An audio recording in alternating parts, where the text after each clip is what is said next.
Okay hello everyone, स्वागत छ फेरि अर्को नयाँ एपिसोडमा। र आजको यो भिडियो चाहिँ स्पेसल्ली म फिनल्यान्ड आइसकेपछि भियन्तासालनी पुगिसकेपछि मैले के काम पाएँ, कस्तो काम पाएँ, कति दिनको लागि काम पायो भन्ने टपिकमा चाहिँ हो। अनि खासमा चाहिँ हिजो म भियन्तासालनी आइसकेपछि मलाई साथी लिन आएको थियो। यदि त्यो भिडियो हेर्नु भएको छैन भने चाहिँ त्यो भिडियो हेर्नु होला। अनि साथी लिन आइसकेपछि चाहिँ हेभी पानी परेको थियो, जसले गर्दाखेरि चाहिँ हाम्रो अलिकति गाह्रो नै भएको थियो। अनि त्यो गाडीलाई चाहिँ खासमा गराजमा राख्नुपर्ने थियो। सो हामीले चाहिँ गराजसम्म लगेर त्यो गाडीलाई अनि बोस लिन आउनु भएको थियो अर्को गाडी लिएर। अनि हामी गाडीमा गएर त्यसपछि अलरेडी 8:30 बजिसकेको थियो। अनि खाना खाएर सबैजना एउटै टेबलमा, होइन, भेदभाव चाहिँ फेरि छैन है, यहाँ एउटै टेबलमा हुन्छ। सो त्यसपछि चाहिँ टेबल टक गर्दै हामीले चाहिँ कति दिनको लागि काम गर्न सकिन्छ के छ भनेर चाहिँ सोधेको थिएँ मैले। अनि अलिअलि इन्टरभ्यू जस्तै नै भएको थियो। सो मसँग अभाइलेबल टाइम चाहिँ अब 4 दिनको मात्र थियो, होइन। अनि स्याटरडे र सन्डे चाहिँ अब छुट्टी नै हुने भयो। सो मेरो चाहिँ मङ्गलबारदेखि क्लास पनि स्टार्ट थियो, सेप्टेम्बर 2 देखि। सो मैले 4 दिनको लागि काम पाएको छु। सो कस्तो छ के छ अबको यो भिडियोमा हेर्नु होला। अहिले चाहिँ म साथीको अब यहाँ काम गर्ने ठाउँमा हिजो आइसकेको, होइन। सो यो रुममा छौँ हामी, यो घरमा छौँ। अनि 4 दिनको लागि चाहिँ मैले नि काम पाएको हो साथीको रेकमेन्डमा, त्यही हो। अनि काम चाहिँ अब सजिलो चाहिँ त्यस्तो गाह्रो चाहिँ छैन। हामी बसेको घर चाहिँ यस्तो छ। यो चाहिँ हाम्रो बोसको घर हो, दामी घर चाहिँ ब्याकबाट आयो है, यो चाहिँ ब्याकबाट हो। अब यसको फ्रन्ट डोर चाहिँ अगाडि छ, यो चाहिँ म ब्याकबाट देखाएर छु तपाईँलाई। सो हिजो एयरपोर्टबाट साथीको रुममा सामान राखेर अनि त्यसपछि काम गर्ने ठाउँमा यहाँ आइपुग्यौँ। अनि साँझ खाना खाएर बस्यौँ। अहिले चाहिँ बिहानदेखि काम चलिरहेछ बट्टाबट, होइन। काम चाहिँ के हो भन्दा टक्क त्यो रुख काटेकोलाई फेरि त्यसलाई सानो बनाउने मेसिनले, त्यस्तो गाह्रो चाहिँ रहेनछ। मेसिन सजिलो रहेछ मेसिनले काट्नलाई। अनि अहिले चाहिँ मलाई फेरि टी ब्रेक थियो। टी ब्रेक पछि चाहिँ तपाईँको यो चाहिँ साउना भन्छ यिनीहरूको है। यहाँ चाहिँ अब नाङ्गे गएर हटपात लिने हो। अनि यो चाहिँ सानो स्टोर छ, त्यसमा चाहिँ दाउरा राख्ने। अनि त्यो दाउरा राख्ने ठाउँमा चाहिँ ट्याक्क मजाले अब अहिले चाहिँ मेरो त्यो काम छ, त्यहाँ दाउरा चाहिँ चिरेको, त्यो चिरेको दाउरा चाहिँ मिलाएर राख्नुपर्ने छ। भ्यू दामी छ, यता शान्त छ, होइन, एकदम पिस छ। डर पनि लाग्छ घरिघरि एक्लै भएको भएर, त्यही हो। अनि अगाडि चाहिँ घरको अगाडि चाहिँ टक्क लगाएर यस्तो ताल छ, मजाको छ। भ्यू चाहिँ खतरा छ, जङ्गल छ, पुरै हरियाली। कतिखेर घाम लाग्छ, कतिखेर पानी पर्छ थाहा हुन्न है। अहिले चाहिँ यताको 5 बज्न लागिसक्यो। अहिले चाहिँ टी ब्रेक थियो हाम्रो। साथी चाहिँ माथि अब फेरि दाउरा काट्दैछ। अनि बोस चाहिँ अब आएर खाजा खाने होला, टी ब्रेक उसको पनि। मेरो काम भने चाहिँ त्यो सानो दाउरा चाहिँ मिलाउने हो। काम चाहिँ राम्ररी सिक्यो, आज धेरै कुरा सिक्यो, होइन। अब जिन्दगीमा कहिले नगरेको काम, अब देखिरहेको काम हो अरूहरूले गरेको, तर नगरेको काम। फर्निचरमा जुन त्यो आराले काट्ने हुन्छ त्यो चाहिँ त्यस्तो खालको भयो। यहाँ चाहिँ अब उनीहरूको आफ्नो मेसिन, खतरा छ मेसिन पनि, सानो ट्र्याक्टर जस्तो, होइन। मजाले चारचिरा हान्छ। अब त्यसलाई कतिमा काट्ने, कत्रो रुखलाई कतिमा काट्ने भन्ने चाहिँ हुन्छ, टक्क मिलाएर काट्न सकिन्छ। त्यही छ। अब यो घरको चाहिँ पुरा घर, यो ताल, यो यिनीहरूको चाहिँ पुरा भिडियो चाहिँ म बनाउँछु, होइन। छुट्टै यसको भिडियो चाहिँ बनाउने नै छु। अब बिहानदेखि काम चलिरहेछ, अहिले काम अब फेरि सुरु छ मेरो, यो चाहिँ गर्नै पर्यो, त्यही हो। अनि साँझमा माछा मार्ने पनि प्लान छ, हेरौँ के हुन्छ। माछा मारिन्छ मारिन्न, होइन। यस्तो दामी छ यो चट्ट काठै काठको फेरि उसको उनीहरूको त्यहाँ अगाडि चाहिँ यो ठ्याक्कै यो अगाडि चाहिँ त्यहाँ तालमा गएर नुहाउने ठाउँ छ। जस शान्त हरियाली एकलौटी, जुन फिल्महरूमा हामीले देखिरहेको हुन्छौँ नि, होइन, त्यस्तो घर छ। यहाँ चोरसोर आउँला भन्ने त्यस्तो केही पनि छैन डर। फेरि हाइवेको भित्र हो यो, कतै घर पनि छैन, केही पनि छैन। यता एउटा यो घर छ, त्यसपछि माथितिर उसको बोसको अब भान्जा हो अरे, अनि उसको घर छ, त्यही हो। अरू कुनै पनि घर छैन, एकलौटी छ, होइन, शान्त आनन्दको।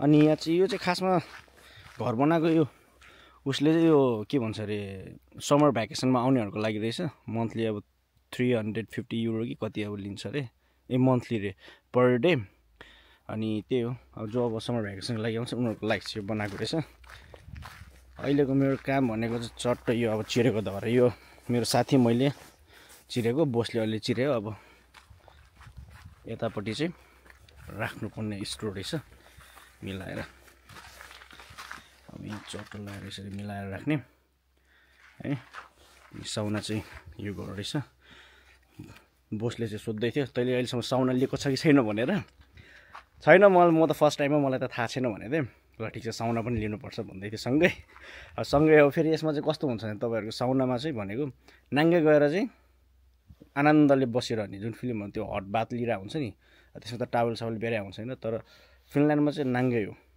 अब त्यो विथ क्लोथ चाहिँ हुँदैन है त्यसमा अब लाज मार्नु पनि रहेनछ यसमा त्यही हो बबाल छ जोस् काम चलिरहेछ अब बट्टाबट्टी काम अब सुरु गर्नुपर्ने छ तीजको दिन आज हिजो म आइपुगेको हो अस्ति डिले भएको फ्लाइट थियो होइन तपाईँले त्यो भिडियो हेर्नु भएकै होला अनि हिजो आइपुग्यो आउने बित्तिकै साथीकोमा राख्ने बित्तिकै काममा आइपुग्यौँ राति सुतेर अहिले फेरि काम सुरु छ अब काम यति घन्टाको भन्ने छैन बिहानदेखि उठेर गरे हो अब कति दिन छ त्यो पनि थाहा छैन साथीले कुरा गरेर आयो होइन आज फ्राइडे यताबाट निस्कन्छौँ हामी साँझमा 6-7 बजीतिर अब हेरौँ कति दिन छ अब पैसा पनि जति दिए पनि अब जोस् खुसी छौँ आउने बित्तिकै काम पाएको छौँ होइन खाली बसिरहनु भन्दा काम गरेकै अब राम्रो भन्ने चाहिँ त्यो अनुसार गऱ्यो साथी पनि साथमा छ नि त त्यो अनुसार त्यस राम्रो भइरहेछ आज तीजको दिन बुढीसँग नि कुरा भयो बुढीले पानी खाइसकिन् होइन अब कुरा हुँदैन कि क्या हो जस्तो लागेर त ठ्याक्कै टी ब्रेक भएको थियो टी ब्रेकको बेलामा चाहिँ कुरा सुरु भयो त्यही खुसीको कुरो चाहिँ त्यही छ अब चाहिँ काम सुरु फेरि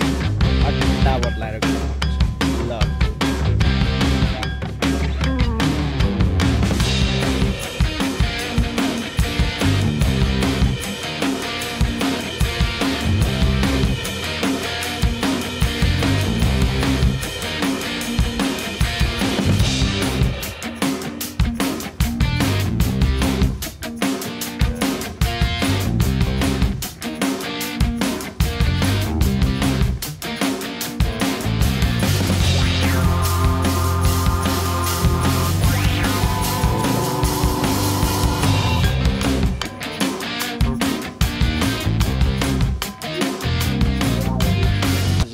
अब सक्यो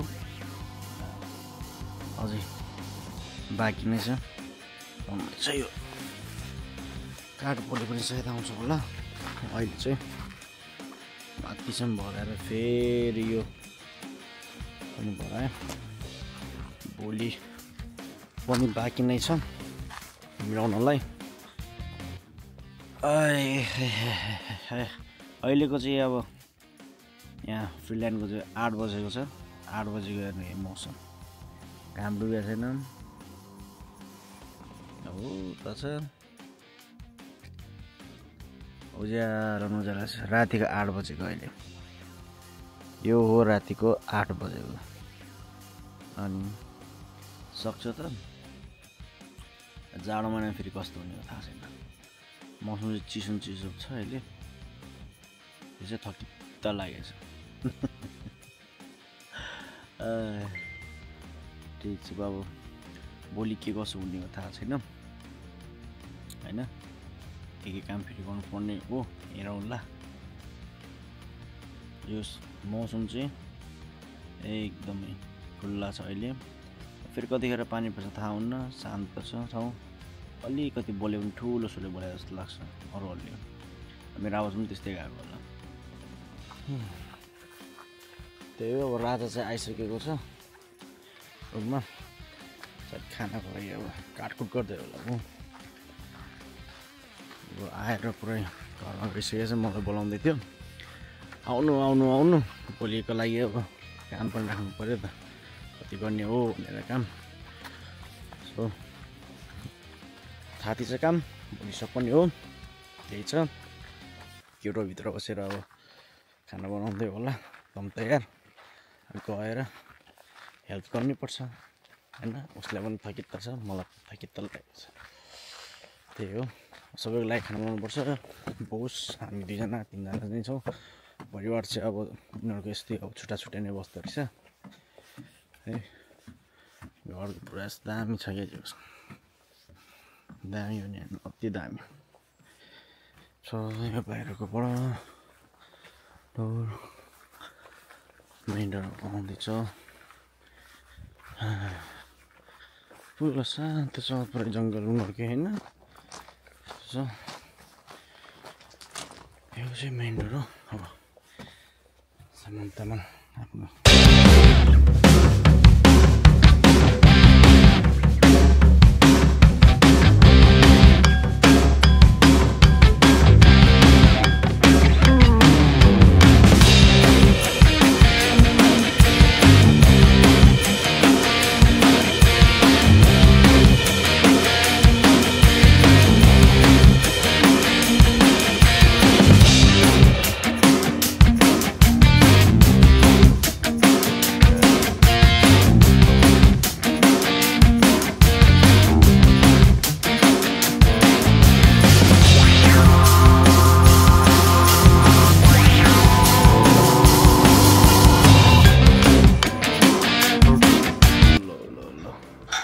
अब चाहिँ फ्रेस हुनु पऱ्यो, चट्टा लाएर त्यसपछि एकदम तयार गर्नु पऱ्यो। यस्तै छ। नुहाउनु पऱ्यो राजा यार, खलाल पारिदिनु पऱ्यो, सफा गराउनु पऱ्यो। अलराइट, सो भिडियो अन्तिमसम्म हेरिदिनु भयो, त्यसको लागि धेरै धेरै धन्यवाद। अनि खासमा चाहिँ साथीले चाहिँ बोसलाई चाहिँ के भनेको थियो भन्दा काममा यसले चाहिँ खाना मिठो बनाउँछ भनेर चाहिँ रेकमेन्ड गरेको थियो। अनि बोसलाई चाहिँ खासमा नेपाली खाना साह्रै मनपर्छ। ऊ चाहिँ 5 वर्ष नेपालमा बसेको, एन्सेलसँग काम गरेको होइन, आइटीमा। सो उसलाई चाहिँ नेपाली खाना एकदम मनपर्ने भएको भएर मलाई चाहिँ सेफको रूपमा चाहिँ साथीले रेकमेन्ड गराएको थियो। अनि त्यो बिहान चाहिँ खाना मैले बनाएको थिएँ, जसले गर्दाखेरि चाहिँ उसलाई चाहिँ त्यो खाना मिठो लागेन, आई होप होइन। भन्नु चाहिँ केही पनि भनेको थिएन। पछि अनि साथी नै आएर खाना बनाएको थियो होइन, तपाईँले देखिहाल्नुभयो अघि खाना बनाएको। सो त्यो भएको भएर चाहिँ मैले फेरि यता अर्को काम चाहिँ गर्नु परेको थियो, दाउरा मिलाउने काम। त्योभन्दा फर्स्ट लटमा चाहिँ होइन 1-2 घन्टा जति चाहिँ त्यहाँ गएर के काम गर्नुपर्ने हो त्यो हेरेर होइन, दाउराको मसिन, दाउरा चिन्ने तरिका सबै चिज चाहिँ देखाएको थियो। अनि पछि भयो भने चाहिँ जेसिबीहरू पनि ट्र्याक्टरहरू पनि चलाउन सिकाउँछु भन्ने जस्तो चाहिँ कुरा गर्दै थियो। सो साँझमा चाहिँ हाम्रो 8 बजी चाहिँ ड्युटी अफ भइसकेको थियो होइन। साथीले चाहिँ 7 बजी नै गरेर आइसकेको थियो, उसले किनभने खाना बनाउनु पर्ने थियो। सो 8 बजीसम्म काम निप्टाएर अनि आएर नुहाइधुवाइ गरेर फेरि सबैजना सँगै खाना खाएर चाहिँ भोलिको काम के छ त्यो कुरा डिस्कस गरेर त्यो रात चाहिँ मजाले नै कट्यो। So thank you so much for watching this video guys. अनि अपकमिङ डेजमा अब मिठो राम्रो भिडियोहरू आउँदैछ, मिस नगर्नु होला। र च्यानललाई सब्सक्राइब गर्नु भएको छैन भने च्यानललाई सब्सक्राइब गर्न नबिर्सिनु होला। Thank you so much guys.